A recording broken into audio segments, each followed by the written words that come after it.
Had this in your thought and your back of a head that I want to get into hospitality No, industry? not necessarily. Okay. I think I like the environment. I like the people. I think there's a clear comfort zone here.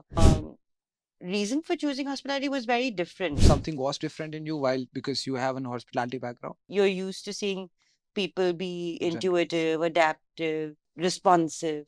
But also, I think a lot of that comes innately to people who choose to be in hospitality. While working with Leela, Yes. did you thought about then going out and starting something of your? Of course, So you I have come already. from a family that, is Yeah. takes risks, for entrepreneurial by nature. So, what's the next hotel which is going to come in very soon?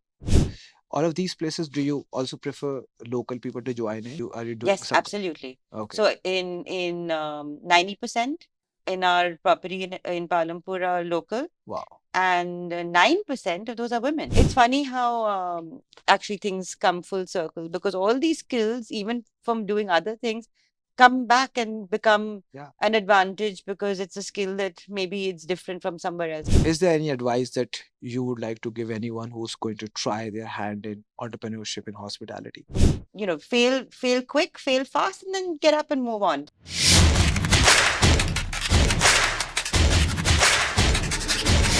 So, today's episode of Connecting the Dot, I have someone who comes from a hospitality background, a company that we all know, a hospitality brand that we all admire or probably wish to stay. At least I do. We have Miss Amruda Nair. She is director of Leela Hotels, someone who has taken asset management for Leela Hotels.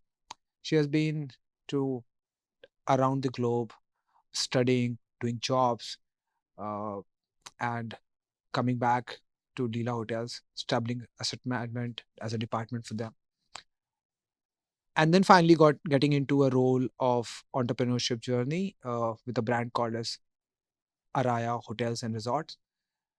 A very beautiful concept of a mix of hospitality of new age with keeping the essence of Indian hospitality.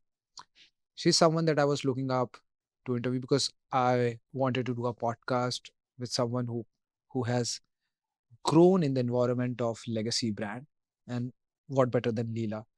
And this is the podcast that I was waiting for eagerly, and I'm very excited to get into a journey of Miss Amruda Nair, to know how her childhood was and how she has been growing within the shadow of Leela brand and growing out of it and creating another brand for herself. Hi Amruda, how are you? Good, thank you. Happy to be here. I'm glad to have you. Basically, this was one of my thought that I wanted to know the BTS behind the scene of Leela. So I wanted to understand how was the journey for you being born in this family, uh, pioneer in hospitality industry, and the name that we. What was for you while growing up? Well, I mean, the property we're in is where we grew up. Oh, Leela Mumbai. And so, we're fortunate in that sense, that we're still surrounded by people who've seen us, when we were toddlers running around the back of house, through the kitchen, attacking the ice machine. And, I walked through the kitchens this morning to get here. So I think a lot to be thankful for one, you know, it's a beautiful environment to grow up in, but more than anything else, to be surrounded by so many people whose only purpose is to make you feel happy and Yeah. comfortable and safe. Um, and this property is now 40 years old. So, and many of our team members are still here with Wow. us. So, when I go for a swim, the guy knows what my timing is. So and can probably tell you that I've gotten slower over the years now that I've hit 40. So, so I think it's those things, right? That at the end of the day, it's the human interaction, and that's the only thing that you take away So in your with you. childhood, did you find yourself different from other kids that were growing up? So something was different in you while because you have an hospitality background. Only maybe You're more polite. being I don't know if I'm more polite, but maybe the the social skills Yeah. to a larger extent. You're used to seeing people be Generally. intuitive, adaptive, Yeah. responsive. But also, I think a lot of that comes innately to people who choose to be in hospitality. Hmm. So we were fortunate to be surrounded by these people. So you felt Hmm. quite blessed and taken care of all the time. And how was the name that Leela became the brand, and then you were associated with it? So how were people responding then at that point of time when Leela became the brand? I mean, this property was built in 84. Yeah. I was born in 82. Hmm. So, and then it took 10 years. And I think that's the thing, right? That Hmm. when people talk about the brand now, and it's amazing. And I'm waiting to see where it goes forward also, um, after the brand's been sold. But I think what people don't realize is that it took a while to get there. So Bombay opened in 84. It took the second property, Leela Go, was 91. 91. Took another 10 years for Bangalore. Hmm. So it was steady growth. And I think so. And we were lucky to be a part of that growth Hmm. story. And then later on, when my grandfather thought of the palace concept Yeah. in Bangalore, I think that's when things really picked up momentum. And then we did the first management contract in Gurgaon, and then Yeah. you sort of evolve as a brand. But it so growing up, at least for my siblings and I, it was still fairly steady and So you gradual. had this in your thought and your back of a head that I want to get into hospitality No, initially. not necessarily. I think I like the environment. I like the people. I think there's a clear comfort zone here. Hmm. But I wanted to originally I wanted to write. Oh. And went to so while I was doing my economics degree and a bachelor's degree here in Bombay at Jai Hind, I spent my summer at the London School of Journalism. Hmm. I had summer stints being paid a rupee a word to do a column in the local newspaper. I pursued a lot of those other interests also along the way, and then eventually found a way to bring that into what I was doing. So whether it was a Leela magazine being published here Hmm. or continuing to write blogs. So I still find a way to bring that in. But I thought about journalism and I thought about pursuing the literary side of things So before I came around. And my reason for choosing hospitality was very different. okay. I I graduated from college and I had time to decide what I wanted to do, and I decided to visit all my friends who were already in university in Hmm. America. So I spent one summer going everywhere from Michigan to Wisconsin to Oh. New York City.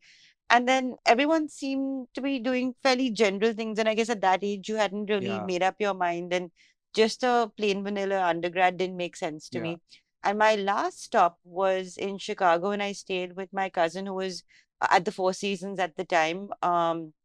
And his wife or his girlfriend, then not wife, was the exec chef at the Ritz Carlton. Hmm. And because they were, Yeah. Yeah. ops people, obviously I was there for a week, and I was being tagged along. I tag along for all their other stuff.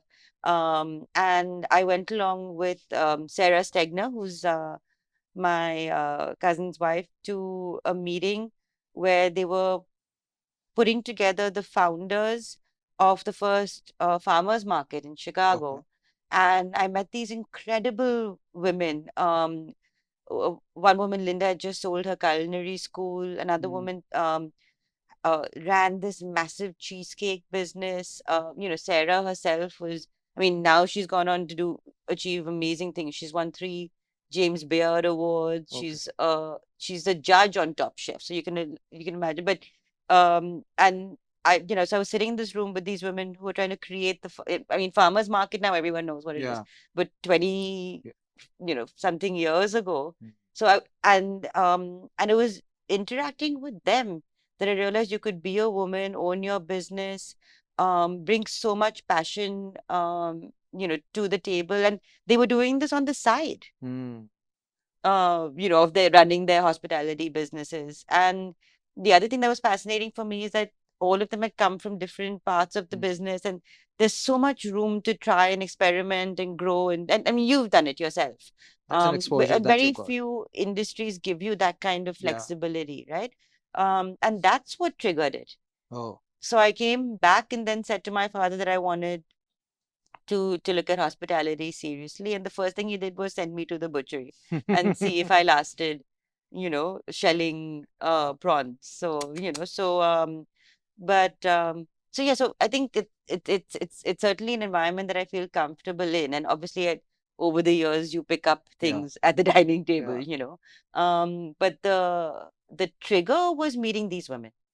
So exposure was the thing that you have got from Yes, traveling absolutely. around. So Yes. you've seen a lot of places already. Yes, I'm on my seventh country at the moment. So So okay, and then there is cultural difference, and then there's a yes, hospitality difference as well. So yes, I've asked this question to a lot of people. yes, Have you, when you see the hospitality there versus when you come back to India, there's a huge difference when it comes to hospitality, how we serve people versus what they do. right. So were you okay to say that this Indian hospitality is better and I should be continuing this way, or bring something from outside to place it here? Well, I think the one thing that I've learned, so I started off my career when I graduated in New York City. So very different uh, type level of service. I was at the Mandarin Oriental in New York. And then I moved to Singapore and worked as a consultant. And I was working in a lot of Asian markets. So Cambodia, Mm. Vietnam, Thailand, Sorry, but so while you were doing jobs, yes, people knew that you come from a Leela background. I don't think they cared. Oh, okay. It didn't matter. For them.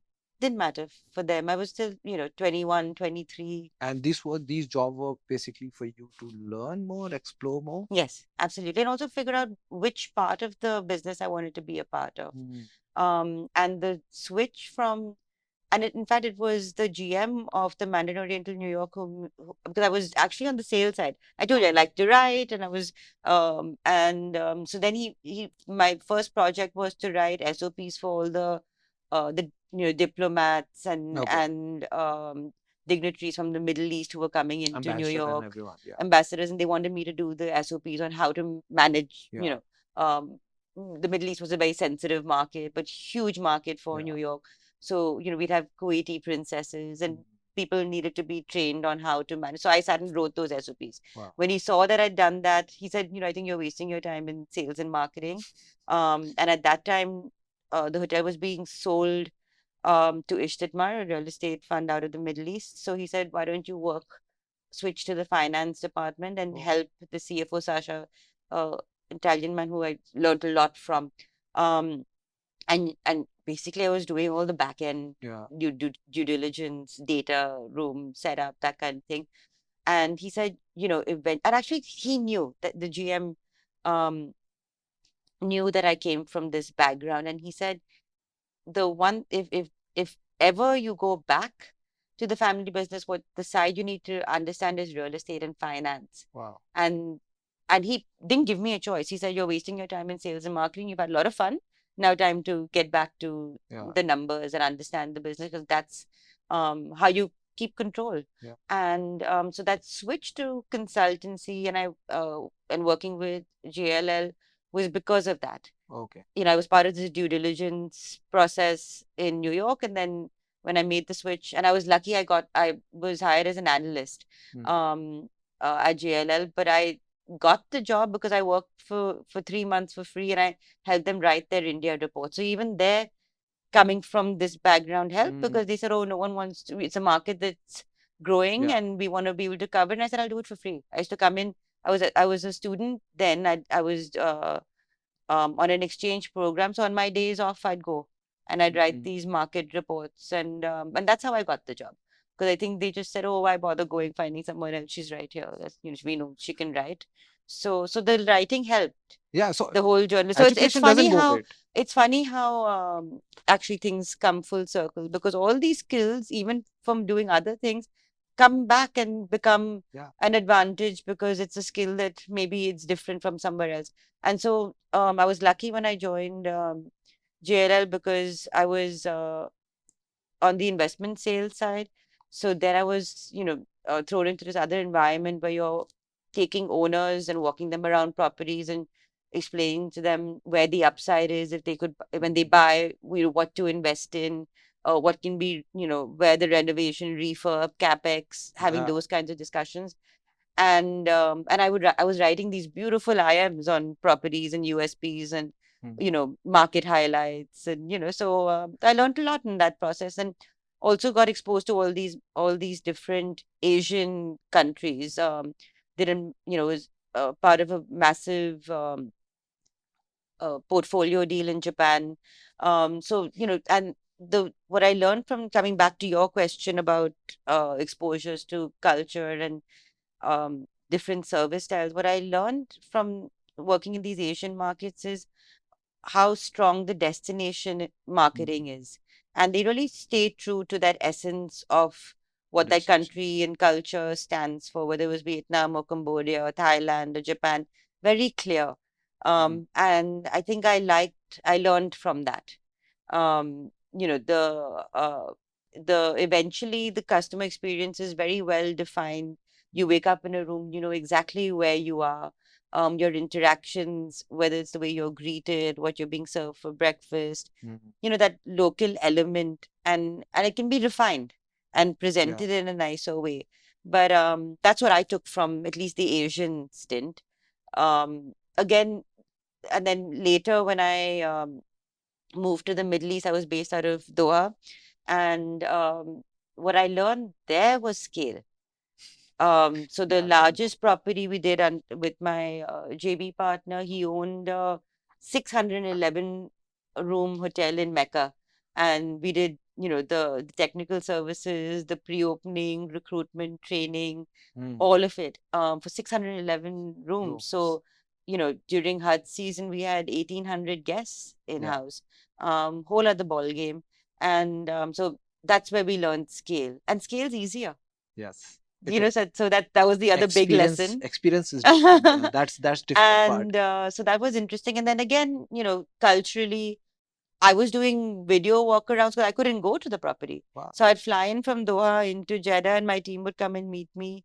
And then that's how we got this going. So I was doing walkarounds and all this that we've learned to do now, you Yeah. know, So 8, 10 years ago. I remember that, like you mentioned, that your education has came back to you and Yes, it has helped you. yes. And I believe this because I was a tech graduate when I started working hospitality, and today all of that knowledge is helping me because now I can automate reports. I can send a lot of chatbots to be there to answer all of the So questions.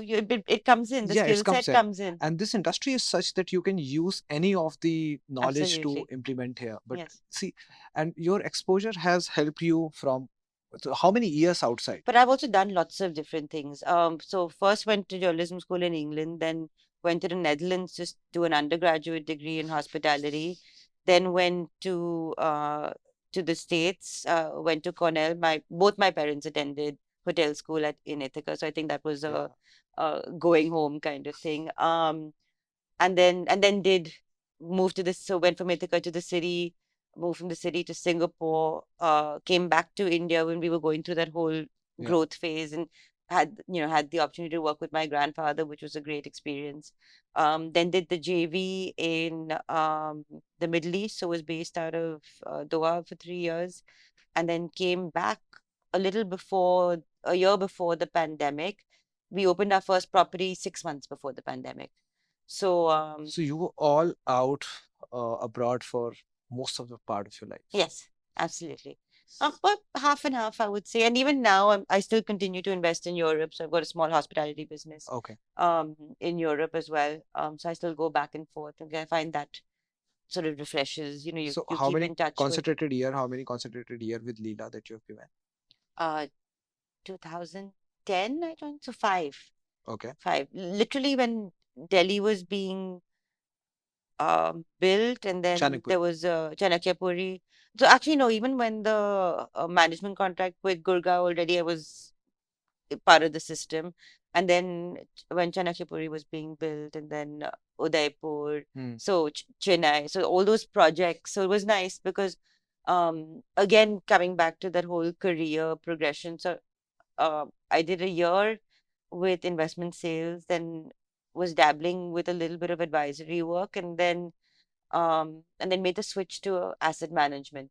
at JLL. So that helped me when I came back, because then it was a department that didn't exist. Yes. And then we'd also, gone from being 3 hotels to 8, and then you had almost 2,200 keys. Yes. So then there was a need. So I think that's another lesson I think I learned, with, the instead of coming and trying to fit in, I was able to then offer something else. That was non-existing. There's non-existing, and I don't mean not everyone wants to do MIS Yeah. and No.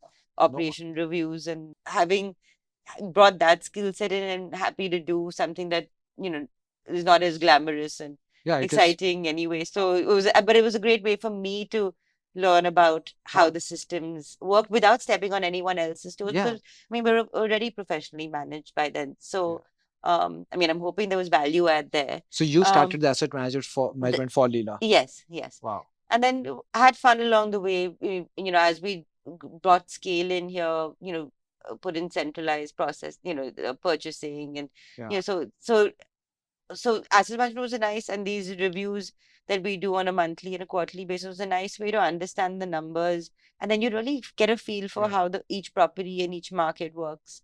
So I think feel is basically when you see a number and you can take a decision and you feel very proud about it, because then it is not a story, that it is not a way of life, that is not looking at how people looking at it. It's a pure number that you can look correct. And also the one thing I learned when working with, as an owner's rep on the asset management side, when I had clients who I was representing and then working with brands.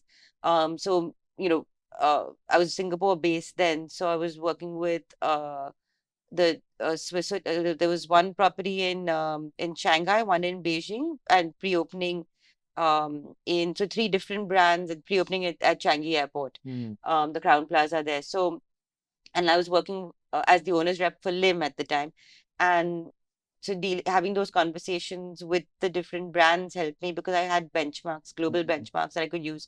So here, coming back to India, when I was looking at the MIS, one, I had a global benchmark for most of the metrics, and then two, because we had, you know, 4 resorts, city hotels, you could compare. Then you had group metrics, Yes. and then you had historical data. So then you realize, then, so when you're looking at a number, like you said, and you what I learned was not to say, oh, that number's too high or not too low. You're saying lower than, higher than. And I think, having access to that data is where the knowledge comes from and the power comes from, right? Because then you're able to make informed decisions. Correct. Because you're bringing in the right comps. So that helped. That helped as well. So while working with Leela, yes, did you thought about then going out and starting something of yours, because you were already there and this hotel company was there? Yes. So you have already built a brand in terms of like what we know, Leela, and also you played a very important part setting up asset management for them.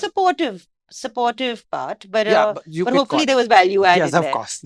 So you can call it supportive, but of course this is an integral part. So every department is very important. So be it asset manager, be it operation, be it a marketing, branding, or anything that you call out. When did you started saying that, okay, fine, I am thinking of going out and do something of my own? I don't think there was ever a thought of that I can't do it or won't do it. Of course, So I come from a family that, is takes risks, were entrepreneurial by nature. My grandfather started the hotel company at 65. So I don't think doing anything was impossible or something that we ever grew up saying, you won't do it. No, it was an open book. So I don't think the constraints weren't there. No, I'm asking the fact, what hit you saying that, okay, fine, let's go out and start my something. At what time? What I mean, age? I think I'd always done my own thing throughout the year. So I think the idea of going back and starting something of my own wasn't too far really, because I worked for other brands, worked for other companies, done various roles. So I think the confidence to do it came when when my JV partner, the Sheikh Faisal from Qatar, said to me, "Oh, why don't you come and do this with me? I have the assets, create the brand for me," and he brought me on as a partner. So to be given that kind of acknowledgement and respect and a platform, I think when someone else sees the potential in you and then gives you that chance, it makes you say, okay, maybe I can do it. Then, why Yeah. question it? And I think women tend to have this tendency to, to have this imposter syndrome, saying, "Can I really do it?" Yeah. And so I think it just helped that someone who was Validated it. validated it and said and took a risk, right? Mm. Because at the end of the day, I was 27 years. No, I was just 30. I just turned 30 then. So, I mean, it was for me, what did I have to lose? It was a full, everything that I did in those years was a learning. Yes. And for him, it was a risk because he was putting actual physical assets under the brand, and had committed to almost 1,000 keys between Qatar and Saudi. So, so I think I was fortunate there that someone else said, "Oh, I'll take Mm. a chance on you," so maybe the idea came from him, and then I said, "Oh, but yeah, why not?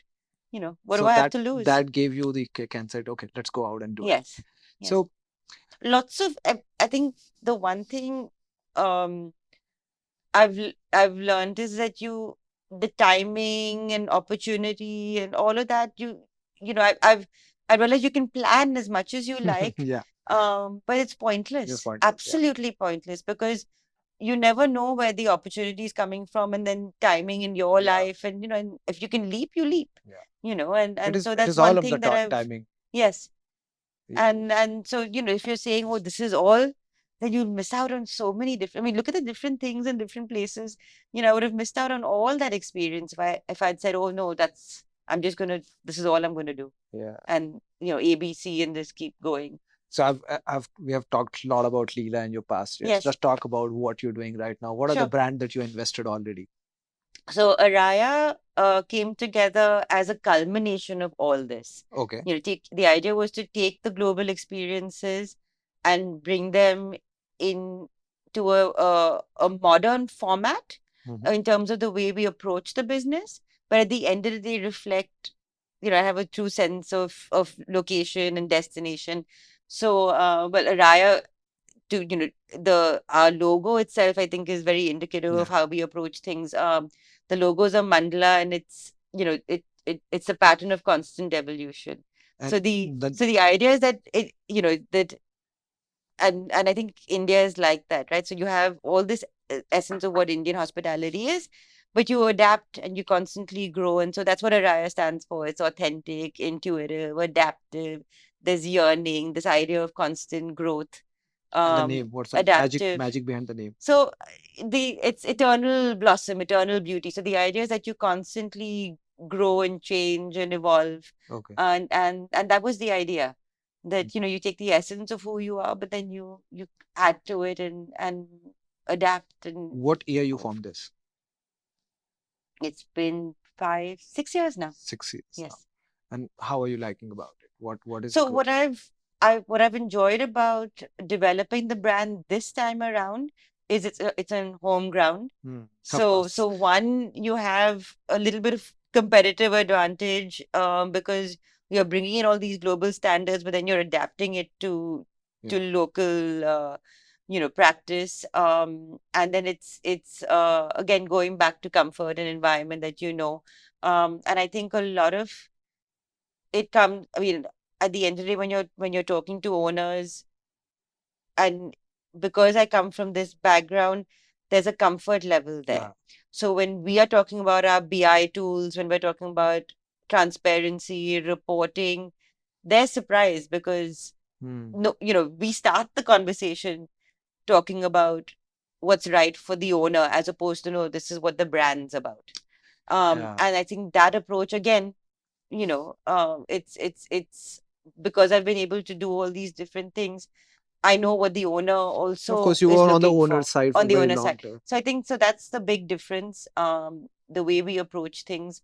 We have been fortunate under Raya to work with owners who are, it's not their core business, so they're looking for Yeah. someone to come in and give that expertise. So actually, our biggest strength is the technical services side, even before the hotel is built. Hmm. So we've got brand guidelines, design construct manuals, all of that for each segment. Um, we've got a very competent team. So whether it's on the architectural side, the engineering side, Mm, who've done it, of course. so you'll learn everything that we're putting out there. If we're saying this is what we suggest you do, and where the team is able to share collectively, this is the hotel we We did. did it in, Yeah. and this is what went wrong, so we don't want What that it, to happen with you. And I think when you come from that space of experience, saying we've made all the mistakes, don't make the mistakes, then it clicks. yes. And it's a very different conversation from saying this is my brand, this is my flag, take it or leave it. Yeah. And so I think that's what's worked for us. Also, we're working with first time owners who want that comfort, that they're dealing with someone who's learned along the way and has come from this background, and it gives a lot of comfort, right? So Correct. so when we're seeing it, there's a reason behind, a rationale behind it, and usually it's because we're saying don't invest. Half the time, Mm, surprisingly, the yeah. conversation is don't invest in these These things, things. because you're not going to get the return. And it's a different it's for at least the feedback I get from people who we're out pitching to, is that it's a very different, Mm, refreshing it's approach. logical. It's logical. I I just got a smile on my face because this is what my conversations are with a lot of owner. That Yes. if you're trying to put a nice chandelier, you are not going to get an ROI of it because you're building a 4-star hotel. Yes. So put where guests can get a value. Put it on a nice car that can get a pickup and drop for a guest, and he can feel comfortable Right. and he will pay for it. So great. I think one thing I wanted to ask, these hotels that you are now opening up, how many are already there and how many are you planning? So we opened our first property 6 months before the pandemic hit. Oh, Araiya Palampur, which is in Himachal. It's a 50-minute drive from Dharamshala, so it's beautiful I've up in been the I've been hills. to seclude Palampur. Ah, yes, Yeah, okay, yes. so that was a nice thing. So, Nice so you place. so you know what the setting is Yeah. like. You're surrounded by rhododendron forests. You've got a view, Yeah. 360-degree 360 view of views. the dollar there. So you can't. So for us, it was a great opportunity. The owners again gave me a chance. Mm. I didn't have, all I was a brand then, and even that was on paper. Yeah, of course. So took a chance on us, and gave us this beautiful property. And now it stands testimony. We don't even need to go out and sell the brand. When we're speaking to owners, we'll say, go and stay at Palampur. Mm. You don't even need to tell us you're there, because every guest will get the same level of service. I don't need to make that call saying take care. It's done. And that's the level of confidence we have. So whether it's the TripAdvisor ranking we've had, top 10 boutique hotels, we've done it, but we've done it in a way where we feel like we've earned our place. Yeah. And so to get back to your question, started with Palampur. We've got, under the Anthology Collection brand, we've got Alibag that's under construction at the moment. Mm. We're still a good 2 years out with that, which is a wellness project. And then the closest rollouts will be one more in Himachal, Dharamshala, hopefully just in time for season next year, and then Kerala. So Wow. that's another nice one for me. It's a mid-market offering. It's in Kannur, where my family is originally Wow. from. Again, up in the hills, a trekking Mm. destination. So it'll be a chance for us as a brand to, now, we've done it once with Palapur, but maybe they'll say, oh, that's a one-off, and Yeah. That's can she just do great. it Yeah. again? So again, we'll be creating a new destination. It's in Paidalmala, so close to the Kannur airport, easy drive, but again, up in the hills, Mm. on the border of Kerala and Karnataka, surrounded by forests and coffee plantations, waterfalls. And so again, it'll be a chance to really prove ourselves, because it's a destination that they will come for us. Yeah. And it's under the Soul flag, so it's a different flag, mid-market offering. So you have to be much smarter, leaner about operations. And again, we've been fortunate. We're working with a family that, this is uh not their core business. They're Yeah. from the Middle East. This is ancestral land that they're developing. And so again, we've been able to come in and say, this is what you need. This is, this is what we need to be able to deliver the level of service, but we need to cut back on, and they're beautiful, generous spaces, but we've come in and done looked at the area allocation. So we've again been a part of the Making it big. building, and more on the back of house side, because as you know, Yeah. that's really what makes and breaks Yeah. service, the customer experience and the service delivery at the end of the day. So we've been lucky in that sense to be able to work with them to bring those elements in. So excited about that. So we've again, been able to grow, get a property under each of the flags. And so now hopefully we'll announce a luxury hotel. That's the only one that's missing, an Essence Yeah. project. So we'll get there eventually. But I think the idea is to grow um, organically. We know where our strengths lie. It is on the greenfield Yeah. um, tech side to begin with. Um, and you like this. A lot of what we offer is a clearer tech stack, BI reporting, even for a small brand like ours. So we punch above our weight, Yeah. at least when it comes to the the back end systems, and having all the processes in place. And, so we're being more savvy about training, trying to make it mobile friendly, Yeah. language, bringing in all those elements. So the way we're building the brand is a property, at a time. So we're not going out there, we're not making announcements saying I'm going to do 100 hotels in 10 years. None of that. No need. Okay. We'll let the properties So do these the are all talking for management us. All contracts, management contract, yes. and these are mostly a greenfield. So this will take time for hotels to come up Yeah, with so we phase. get involved quite early in the Yeah. development cycle. So it's when, the planning stages is taking place. So, so our design and construct manuals are being given to the architect. Mhm.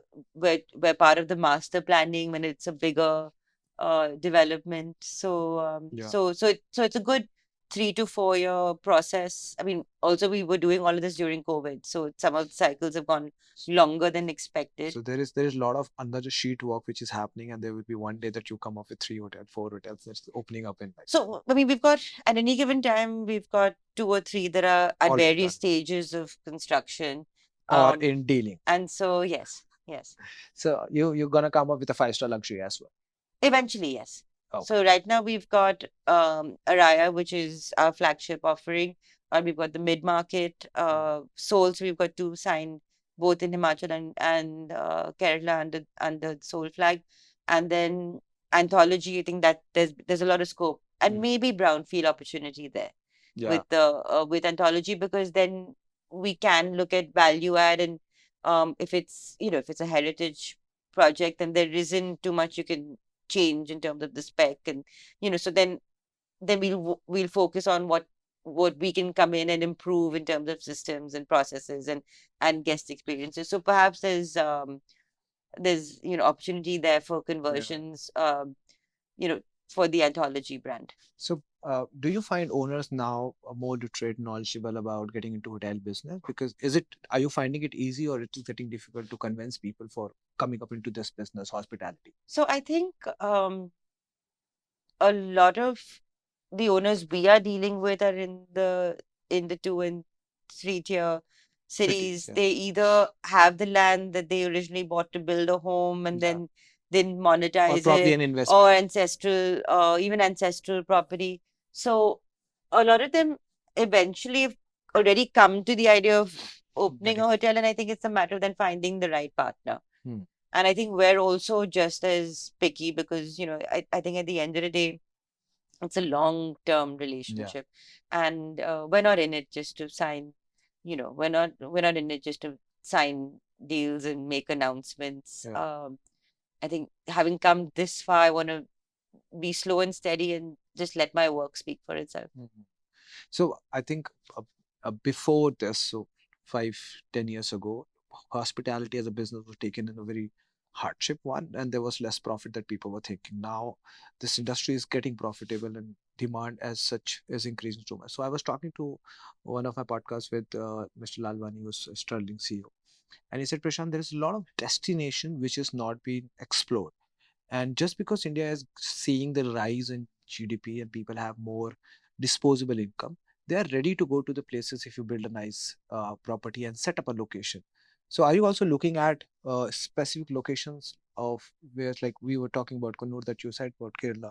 So are you looking at these kind of destination as well? So I've done with Evolve Back. They are also Mhm. getting into a location where no one has heard about, no one has Yes. went there, and they develop the entire area, and it resonates with me because you are helping the locals, you're helping the new destination to come up, and with road infrastructure and the growth of the country, I think people are more okay to go out and travel to these Yes. locations. So are you looking around in India to such destination as Actually, I well? mean, we're focusing on that Okay. because that's really where the potential is, and and going back to what you said about creating a community and Yeah, developing a destination for a brand, it's an amazing feeling, of course. and then it's a true test, right?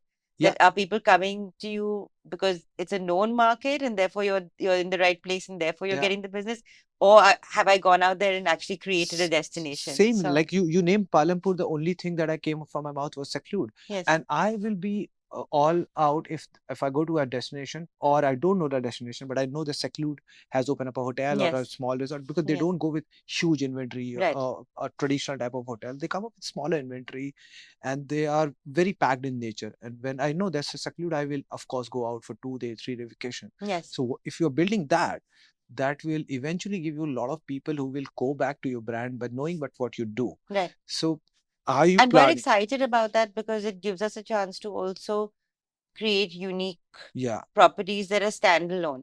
So yeah, Himachal, you again you wake up to this beautiful view, but even in terms of the fabrics, the colors, the yeah. textures, we have a flutist who walks around the property at 7 a.m. So Wow. you're waking up, to the barsari. It's a magical I experience. want to Now, take a trip. you know, so I think you're bringing in these small things that Yeah.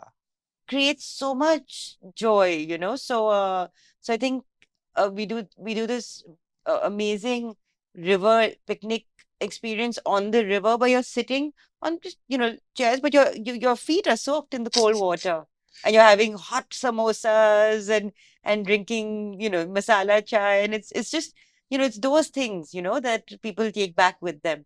You don't need to If be this was supposed to be Chanakpuri, Leela, Delhi, I would have taken a trip to Palampur after the podcast. So yeah, it sounds very good to listen about all of this.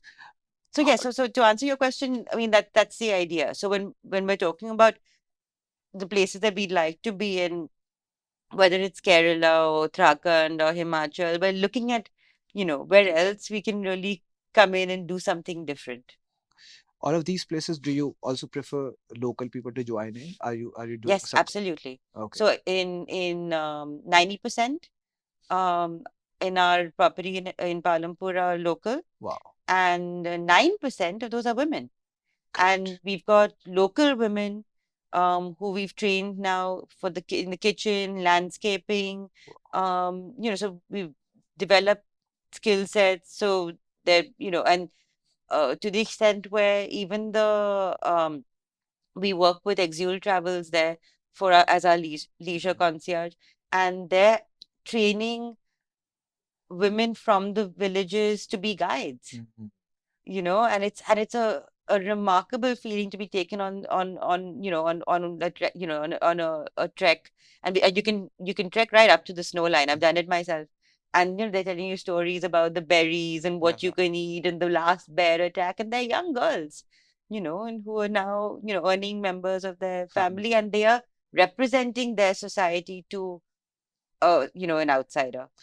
That's what the beauty of hospitality is. So one of the podcasts I said that, if you want someone to come and join this industry, you don't require to be very much educated. You require to be very passionate to go out and do something. So you get a boy from a village, tell him how to make a bed, tell him how to clean the floor, give him some knowledge on the chemicals that you use, and he is all set to be a earning member of family. And you have done this for someone who was not thinking about going out and get a job, and it's a good thing to do. And I think hoteliers like you, evolve back. I've been looking at hospitality changing in front of my eyes. And I will appreciate more people like you should come out and build a brand. I think it is difficult to think about it, but it is more easier to go out today and build a brand because now we have more people who will appreciate all of this. Yes, absolutely. And And like you said, you have not promoted so much on your brand, but it is almost doing good, getting sold out. People are enjoying, like you talk about TripAdvisor. So if you do a good work, you will get the reward. It's yes. not about branding and marketing at all. So what's the next hotel which is going to come in very soon? So Dharamshala, we've got Dharamshala and Kerala. So now the race is on to see which one gets And completed any tentative time? soon. So first quarter next year. So we're hoping to catch the season. Oh, So okay. that's the plan. How about uh, your understanding on hotel business now, while you have seen hospitality from when I was not born till today?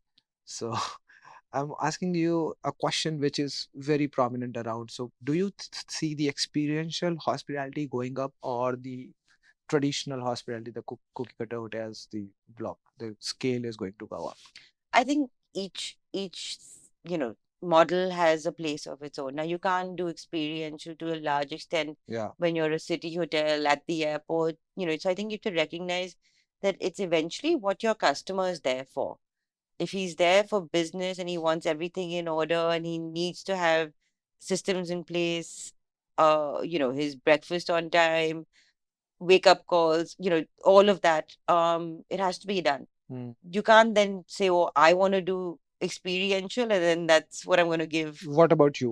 Where the So Varaya goes to go on? so I think with what's we've done scale before. Okay. So I think in that sense, eventually we could look at going into the cities also. I don't think that was I don't think I've ever said no to anything. Okay. I'm open to Possibilities. possibilities, but I think with Araya, it so happened the timing was right. We opened just before the pandemic. We were in a destination that's 4 hours drive distance from two big population Yeah. cities. So whether it was Punjab or Or Delhi. Gurgaon or NCR, we were driving distance.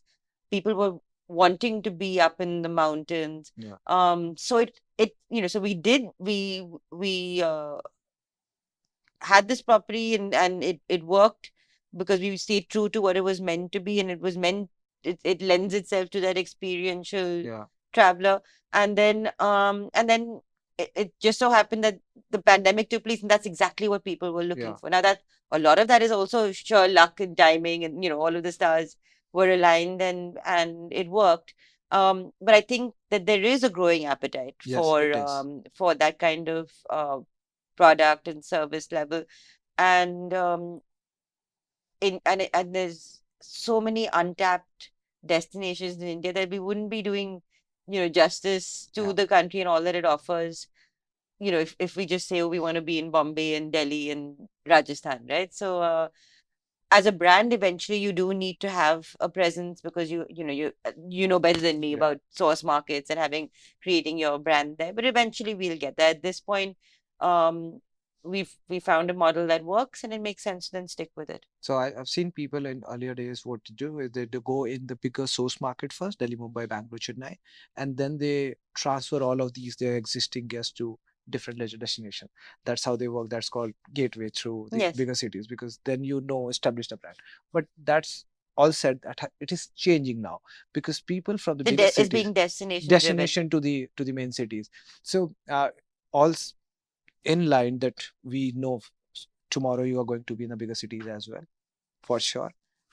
I think that's eventual, as the brand develops and you need to have a presence, your own guest will say, Yeah. I want the same Araya service, but in a different format. And I think with hospitality, you have to be able to cater to the leisure, the business, and it's the same guest. And now the lines are so blended, right? So people want to come and work in a resort, and then they want to go and do a staycation in a city. Yeah. So Yeah. all of that's changing too. So I think it'll be guest driven, saying eventually they'll hopefully turn around and say to us, "Oh, we've enjoyed your resorts now. Give Well, us a city." yeah. I think this is good in terms of scaling it up if you have a city hotel. Otherwise, experience is something that people will always look at when they are times they want to go out. Mhm. But generally, the scale has to be there to support a brand. Yes. So, uh, looking at what hospitality is right now, I think I have said this before. I've seen Marriott coming into India, and I'm not talking specifically quoting about the brand, but uh, they have grown so much in India that I feel fear about any other Indian brand competing with them. So they are going to be 250 hotels in next 3 4 years, and looking at people like you, Evolve Back, and everyone who's getting into hotels. And I talk to more than 100 hotel owner every month because we are in business, In and that we space. and I've seen a lot of hotel businesses starting up. There are people who are coming from a different background, engineering background. So I was just going through this. There are few new names. I will not name it on a podcast, but they are coming up with 3 4 more hotels. They are getting into hostel, and I say this is right time that lot of people should come into hospitality because there is a lot of space. Look at these brands now. Marriott is coming up with something which is below than Fairfield. Mhm. Where will our individual independent hotel owner will go? And if they are not realizing, like I said, that you come out, you build a brand, put the brand standard in place. So some small little things that will be all around your hotel, you are going to Yeah, run that successfully. consistency. That's Yes. that's that's the kind of demand it is. But I think the one thing, again, going back to data, Hmm. if you look at how and you're a revenue Yeah, management guy, I mean, you know how RevPAR has yeah, worked yeah. with, I mean, the Indian brands, especially in the luxury space, have always commanded a premium. Of course. So I think it'll trickle down to the different segments. I have no fear No, I think that the they it will, but it is looking at what chance India has. Why are we giving it to someone else? So I have said this. I was working in Marriott. My GM was Indian. I was Indian. People dining in Indian. People staying in Indian. And I'm giving money to brand like Marriott. Mhm. Why can't I give to Araya, to Leela, to Lemon Tree, to any other Indian brand? I feel fear because Marriott has 32 brands and Taj has 4. Mhm. Why don't, if you can't, one company can't have 32 brands, let's create 32 brands. Let people like Postcard Hotel, Araya, Tree of Life, and we want many more to But you're come in. seeing that. I think Yeah, it's a matter but of time that and that's an slow. That's evolution. slow Yes. because there's less of education, less of people like you coming out and talking about it. Right. And the podcast is all about that because we wanted to go out and talk to people so that people can get educated. In this industry, there is a lot of things which have been kept behind the sheet. You go to college, there is different conception about hospitality altogether. You have to work for 14, 15, 16 hours, you will not get an off. But that's not there. Look at me. I have worked in Hyatt. Saturday, Sunday, it was fixed off. GM was not calling me. And I was given all peace because there was system in place. There was everything. The hospitality industry has changed. And if there is not enough of encouragement, we will lack on these kind of businesses getting Well, started. I actually think it's going to go back. I'm going back to historically how the brands, whether it's Kempinski that followed the brand, followed the German Yeah, travelers yeah, as they went into the Middle East or Africa or Asia. The American brands went and the reason of yeah, you had this cookie cutter format was because it was the American business traveler who wanted to wake up and be able to switch. They lean over and put yeah. on and know exactly where all the switches were. So I think the India story is going to be written by the Indian Yes. consumer, and that's where it's going to come from. So I think more of people should come out and get into this industry because this is the time. And And I'm you telling you. already see it. You already see the Indian guest Hmm, saying, "I want to," I pick to be with an Indian brand. yes. They want to see Indian brands now when they travel to Dubai, when they travel to Thailand. That's where it's I going. feel proud when I look at Lemon Tree in Dubai. Absolutely. And today I will uh, skip a Marriott hotel to stay in Taj Oberoi and Leela's. I will skip it. Yes. Even if I know that JW will give me a Marriott Bonvoy A point. point. So yes, it's. Doesn't matter. I don't know if the the guest is interested No. in chasing points anymore. It's all about uh like you said, going back to the experience and comfort and feeling at home. And you feel at home with an Indian brand. Yes. So you're a data-driven woman. This is a question for you, and I'm just quoting it. Just be on your opinion. Okay. How do you think that Indian hospitality is gonna be in terms of GDP contribution coming 4 5 years? And what are your plans looking at Araya? How we can grow up with the growing state of India? Like, there are wars happening around the globe. Yes. There are different economy going down, but India is growing up. How do you see 5 years of hospitality in India? So I think the in terms of the GDP pie, India skipped and already leapfrogged from agriculture to services Yes, directly, right? And yes, but it's still in that 20% market. mark. So I think the focus, and you see that, Mm, eventually the whole Make in India story again yeah, is to bring in the manufacturing piece and bring it up to the 25, to go from yes, 20 to 25%.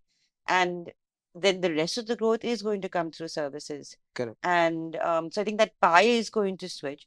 But I think the main driver is going to be the employment generation and the ability of the industry to create jobs. I Correct. mean, you've got, 4 to 5 million kids being, Yeah, coming into the job market. And hopefully that'll drive entrepreneurship because they'll create of the course. jobs that they can't get. So maybe that's also going to be a piece, where you have Yeah, smaller brands and coming up. and service specialists and all these offerings that come up. But we're currently at 9% employment Mm, from the industry, taking in all tourism, not yeah, just hospitality, but aviation and yes, yeah, everything. and that's huge. And so I think eventually there will be a push and incentives, Mm, for investment in the industry to create, because it's a driver in terms of job creation, but like we were talking about earlier, also the infrastructure, the community, all of that mm, comes along, right? So I think I have no doubt that tourism is going to have a huge role to play.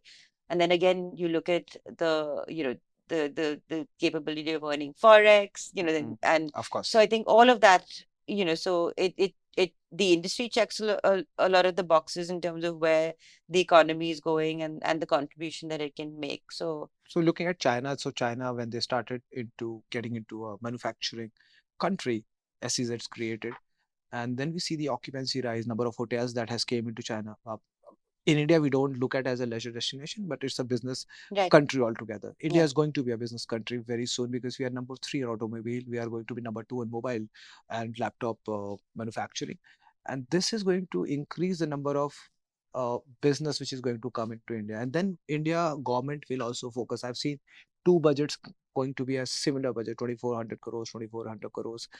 Now India is saying 800 to 700% growth in hospitality because they are not putting in money, but the money is getting generated. We are increasing the GDP.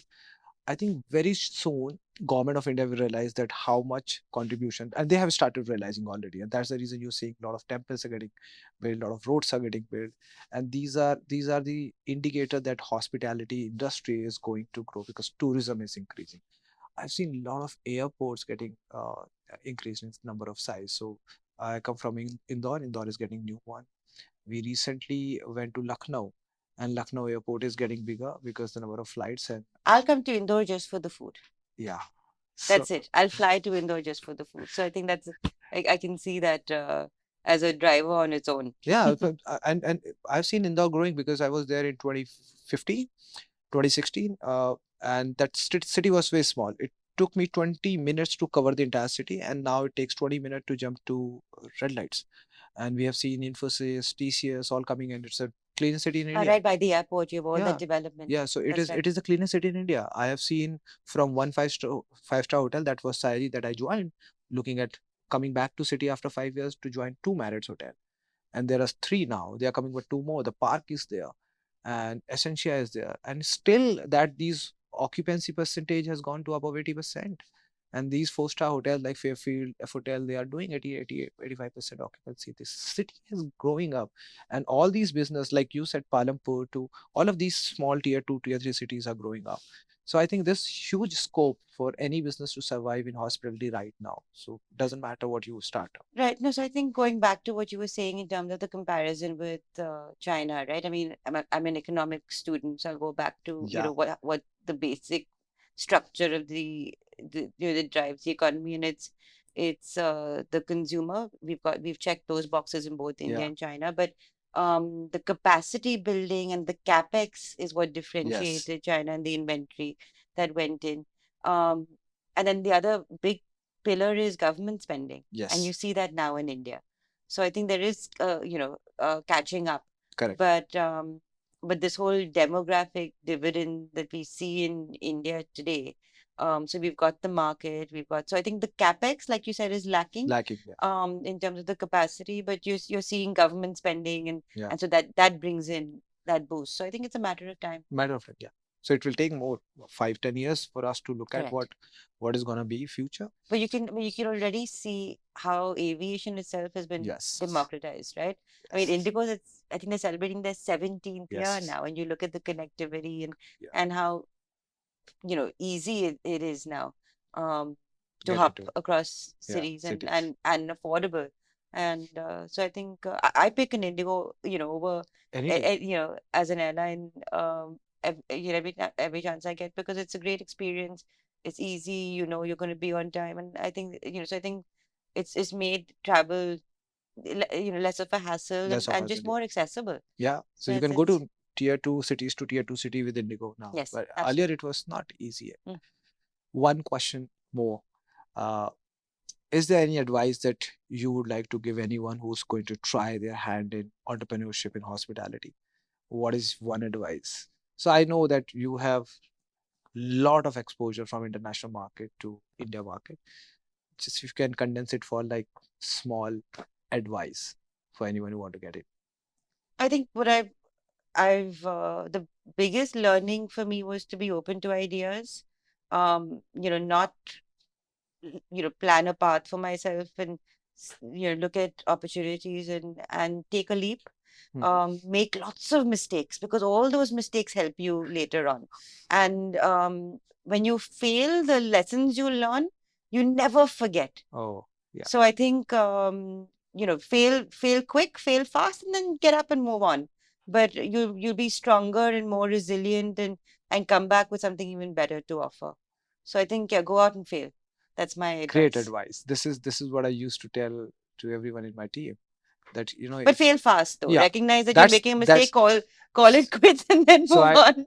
other day I was telling everyone that I have a 16-17 years of experience. I might have done 10,000 mistake. What I'm trying to tell you is that do that 10,000 mistake in next 5 years and you will be better than me. So if you ask to someone who has made millions, billions, they will tell you they have 1 lakh Learned mistake. every time. Yeah, so they have done 1 lakh of mistake and 10,000 mistake in next 50. It took 50 years for them to do all of those mistakes. If you Yes. can do in 1 year, you will make millions. So it's about mistake, but do it very quickly. So don't. So decision making is something that a person should follow and take decision, take risk. Yes, absolutely. Informed decision. Informed. Thank you so much for your time. Thank you for having me. This was fun.